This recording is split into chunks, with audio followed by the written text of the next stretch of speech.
Mas eu, como não gosto muito de filosofia, vou mandar essa parte toda filosófica para o Arimartes, o professor Arimartes, como que vocês conhecem, e eu vou me focar na parte científica, onde o nosso amigo cometeu alguns atalhos. Vamos a isso. Pronto, tal como podem observar, eu fui mencionado pelo Ngango para tecer algumas considerações filosóficas lógicas das falas do teólogo do vídeo. Mas antes de mais, eu gostaria aqui de agradecer de forma particular ao Lucano pela consideração e apreciação e também agradecer de modo geral a Ngango também por esta apreciação e consideração, mas também porque tem feito um trabalho excepcional e bastante fulcral para toda a sociedade que pretende evoluir, que é a difusão do conhecimento científico. Bem, muito gosto. Eu sou Arimartes Mulale, advogado, docente universitário, capacitador em lógica, metodologia de investigação científica e em direito. Com esta minha apresentação, eu quero deixar claro que a análise que eu irei apresentar aqui tem uma natureza pessoal e não institucional. Entretanto, vai assentar-se no mesmo rigor metodológico que eu procuro cultivar nas minhas atividades profissionais e académicas. Dito isto, vamos começar então a nossa análise. Que Deus existe. Atenção, Deus, a princípio, nós partimos da seguinte pressuposição: a existência de Deus é um fato indiscutível e Deus não precisa ser provado, apesar que existem evidências que justificam a sua existência. Mas vamos começar. Pronto, esta afirmação de que a existência de Deus é um facto indiscutível e que não precisa de ser provado é um tanto quanto problemática. Isto porquê? Isto porque, se o objeto do debate ou do diálogo for necessariamente a existência ou inexistência de alguma coisa, as partes não podem já partir do pressuposto indiscutível da existência ou inexistência desta mesma coisa. É o que em lógica se denomina de petição de princípio, que tem o seu nome em latim, petitio princípio, no qual consiste em ter como verdadeiro aquela coisa da qual precisa ser demonstrada. Portanto, são os argumentos, são as provas, são as evidências que devem demonstrar ou confirmar e infirmar a existência ou inexistência de alguma coisa, no caso de Deus. Agora, se nós quiséssemos dar um exemplo de um facto que seja indiscutível, poderíamos aqui elencar o fogo queima, 2 mais 2 é igual a 4, que são coisas que ninguém, independentemente da sua crença, honestamente negaria. A não ser que dentre os caros telespectadores haja alguém que tenha dúvida sobre isto. E ao ter dúvida e colocar a sua mão no fogo, será que esta mão não queimaria?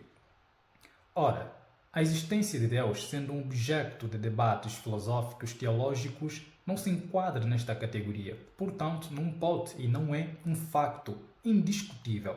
Portanto, há aqui uma atenção pragmática nas falas do teólogo, porque quando ele diz que a existência de Deus não precisa de ser provada, e na mesma sentença diz que, apesar disto, existem evidências que justificam sua existência, há aqui uma inconsistência performática, porque o próprio acto de apresentar evidências que justificam a existência de Deus é um indício de que a proposição Deus existe está sujeita a uma avaliação probatória, o que claramente contradiz a sua posição de dizer que a existência de Deus é um facto incontestável ou indiscutível. Mas bem, vamos prosseguir. Mas antes de prosseguirmos, antes que eu me esqueça, observemos. Se A tem uma crença profunda em Deus, esta crença de A não é extensível a B, que pode questionar e duvidar. Portanto, se A quiser ou pretender convencer B ou persuadi-lo de que Deus existe, então deve fazê-lo através de argumentos, de provas ou de evidências. Agora sim, podemos prosseguir. E quando Deus cria o homem, Deus planta duas sementes que João Calvino, um teólogo francês que nasceu em 1509 e morreu em 1564, diz que Deus plantou primeiro a semente da religião. O homem é um ser essencialmente religioso. O homem tem nesse texto de Eclesiastes, capítulo 3, versículo 11, a Bíblia declara que Deus colocou a eternidade no coração do homem. O homem é um ser que tem necessidade espiritual, ou seja, o homem é um ser que vive uma crise existencial e que só Deus pode satisfazer justamente essa questão. Observem que esta premissa ela tem implicações negativas para quem for cético. E nós vamos analisá-la a partir de uma analogia para demonstrarmos as implicações de que faço referência. Imaginemos Conce casado com Gav. Conce consegue fazer com que a vida de Gav tenha uma crise existencial que somente ele consiga satisfazer. Diríamos que Ngev tem liberdade existencial? Diríamos que Ngev conseguiria relacionar-se com outras pessoas, mesmo sabendo que precisa de Konse para não viver amargamente? E se Konse chegasse até Ngev e dissesse-lhe: olha Ngev, eu coloquei em ti uma necessidade que apenas eu consigo satisfazer. E se procurar satisfazer de outras vias ou por outras vias, tu vais ter uma vida amarga e vazia. Chamaríamos a isto de amor? Ou chamaríamos antes de manipulação e armadilha?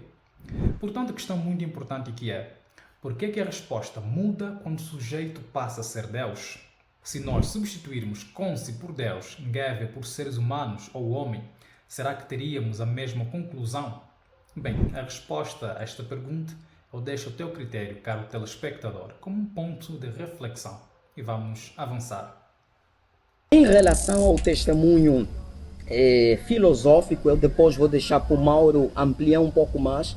Nós temos o argumento cosmológico, que trabalha com o princípio da razão suficiente. Toda causa que existe teve um princípio, e todo princípio, tudo que existe teve um princípio.